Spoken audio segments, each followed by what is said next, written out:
మీకు ఎప్పుడూ కూడా వెంకటాచల క్షేత్ర దర్శనానికి అవకాశం వస్తే నేను రానన్న మాట అనవద్దు.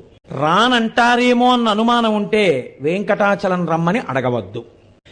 అలా వెంకటేశ్వర స్వామి వారికి రాత్రి దండలు ఒకలా వేస్తే తెల్లవారేటప్పటికి ఒకలా మారిపోయేవి. ఎవరు చేస్తున్నారని ఒక రోజున అనుమానం వచ్చి ఒక మహంత్ గుదిలో నక్కి పడుకున్నాడు చూద్దామని. అర్ధరాత్రి అయ్యేటప్పటికీ అయ్యవారి పాలపీఠం దగ్గర రాయి తొలగి తేజోరూపంలో తరిగొండ వెంగమాంబ గారు వచ్చి హారాలు సరిచేస్తుంటే చూసి మూర్చిపోయాడు. ఇప్పటికీ తేజోరూపులై ఆనందనిలయంలోకి వెళ్ళి ఈశ్వరుణ్ణి సేవిస్తారు.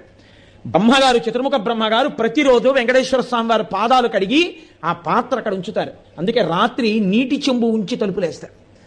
ఆ శేషాన్ని సుప్రభాతానికి వెళ్ళిన వాళ్ళకి దర్శనమిస్తారు. అంతటి మహానుభావుడు వెంకటరమణుడు. వెంకటరమణుడంటే వెంకటరమణుడే.